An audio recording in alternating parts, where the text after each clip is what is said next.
जय श्री राम। मैं हूं सत्यवान चौहान। आज है 31 दिसंबर, साल का आखिरी दिन। अभी मैं रनिंग करते हुए सिंचाई विभाग के बांध सेक्टर 168 से होते हुए 135 की तरफ निकल रहा था। तो यहाँ से एक पुलिया पड़ती है जो कि बजीतपुर और मंगरौली छपले को जोड़ती है। यहाँ के नाले का अगर दृश्य दिखा जाए तो आप इस पर विश्वास नहीं कर पाएंगे। जिस यमुना की सफाई में खरबों रुपया पानी की तरह बहा दिया गया है, उस नाले की स्थिति ऐसा है, आप देख लीजिए।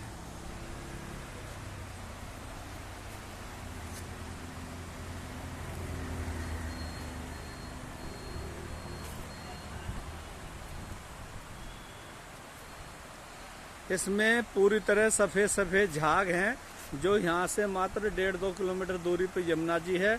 यह नाला नहर उसमें जाके गिरती है। पहले तो ये नहर थी, अब तो इसने नाले का स्वरूप ले लिया है।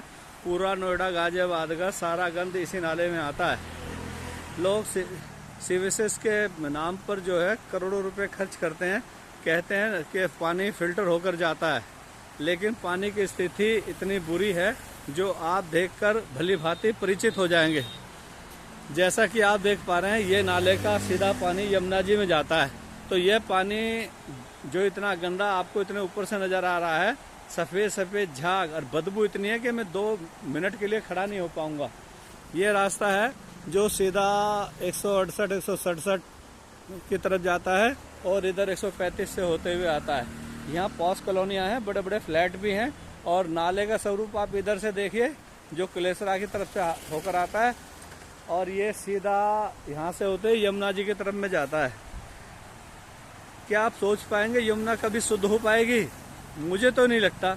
जो यहाँ के नाले का स्वरूप देखकर, अगर ऐसे नालों पर सरकार उचित कदम नहीं उठाएगी तो यमुना युगों युगांतर तक मैली रहेगी। चाहे इसमें करोड़ नहीं खरबों रुपए खर्च कर लीजिएगा, लेकिन इसका कोई रिजल्ट नहीं निकलेगा। ये मेरा सुबह का टाइम था जो मैं वॉकिंग करते हुए 168 से 135 की तरफ जा रहा था। तो मैंने देखा कि आप लोगों से रूबरू करा दूं। जो सरकारें दावा करती हैं कि नाले का जो है, नालों में कितना फिल्टर होकर पानी जा रहा है, और ऐसा नहीं है कि यहाँ सीवरेज प्लांटेड नहीं लगे हुए हैं जो पानी को शुद्ध करने का लगे हुए हैं। जो आप देख रहे हैं ये सामने एडवांटेज के पास में ही सीवरेज प्लांट है, और इधर सेक्टर 168 के जो सिंचाई विभाग के बांध है वहाँ पर भी है। लेकिन स्वरूप आप बिल्कुल स्पष्ट देख रहे हैं। ये जो सीवरेज प्लांट हैं ये ऊँट के मुंह में जीरे का काम कर रहे हैं। आप देखेंगे आपको इसमें इतना गंद नज़र आ रहा है कि मैं 2 मिनट भी नहीं खड़ा हो पा रहा हूँ। पता नहीं लोग यहाँ से कैसे निकलते हैं, ताज्जुब होता है। तो ये सरकारों की नाक के नीचे ऐसा हो रहा है। मैं तो संबंधित अधिकारियों से यही प्रार्थना करूँगा कि इसके बारे में कुछ सोचें। और ये यहाँ का नज़ारा देखने के बाद आपको अपने आप पर विश्वास नहीं होगा। आप कभी ये सोच भी नहीं पाएंगे कि यमुना का स्वरूप कभी सुधर पाएगा। जिस माँ यमुना के जल से हम आचमन करते हैं, उस पानी की ये दुर्गति है। इस पानी का ये स्तर है कि जितना ये फ्लैटों का जितना भी है, इन फ्लैटों का ही नहीं, आप गाजियाबाद से ले लीजिए, मोदी नगर से ले लीजिए, जितना भी गंद आता है वो यमुना जी में नाले के द्वारा डाल दिया जाता है। तो अगर सरकार जागृत नहीं होंगी तो क्या आपको विश्वास है यमुना जी अपने पुराने स्वरूप में लौट पाएंगी? यमुना जी के साथ ये जो आचरण हो रहा है, ये सनातन धर्म में कहीं भी स्वीकार्य नहीं है, और कहीं ना कहीं इसके जिम्मेवार हम खुद हैं। हम ऐसे लोगों के पक्ष में मतदान कर देते हैं जो 5 किलो चावल 5 किलो गेहूं के नाम पर हमारे वोट का दुरुपयोग करते हैं। लेकिन जब भी आप नालों का स्वरूप देखेंगे, तब कि सीवरेज प्लांट के नाम पर भी करोड़ों रुपए खर्च होते हैं। जो सीवर का पानी ये फिल्टर कहते हैं, जो हम इसको फिल्टर करके फिर आगे भेजते हैं, इसमें से गंद निकाल लेते हैं। और इसका जीता जागता प्रमाण मैंने आपको दिखा दिया था।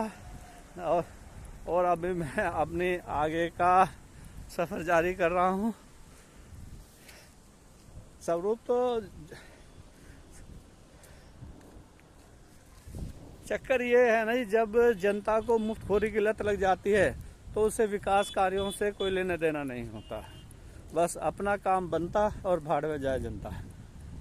और अगर ये देख लीजिए, जो हमारे जिले इलाही दिल्ली के मुख्यमंत्री केजरीवाल जी कहते थे, उन्होंने उनकी एक बात अच्छी लगी, उन्होंने स्वीकारा कि मैं यमुना की सफाई नहीं कर पाया क्योंकि मुझे समय नहीं मिला। लेकिन उन्होंने ये ठीकरा जो फोड़ा, ये ठीकरा फोड़ दिया एलजी के नाम पर और मोदी जी के नाम पर कि मुझे मोदी जी ने काम नहीं करने दिया, मुझे एलजी ने काम नहीं करने दिया। लेकिन राहें बगाएं उसने ये बात तो स्वीकार कर ली कि भाई यमुना जी की सफाई नहीं हुई है। ये तो मात्र कालिंदी कुंड से 10 से 12 किलोमीटर की का एरिया है। ये तो मैंने ये मुख्य नाला है जो यमुना नदी में गिरता है। ऐसे नाले असंख्य हैं, उनकी गिनती करना मुनासिब नहीं है। लेकिन पता नहीं सरकारें जो है यमुना सफाई के नाम पर कब तक खरबों का बजट पानी में बहाती रहेंगी। मैं था सत्यवान चौहान, अखंड भारत परिवार की तरफ से आप लोगों का हार्दिक अभिनंदन। और अब मैं अपनी वीडियो को विराम देता हूं। और जो मैंने आपके सामने दृश्य रखा उससे आप भली भांति देखकर परिचित हो गए होंगे, यमुना की गति कभी नहीं सुधर सकती। जय जय श्री राम।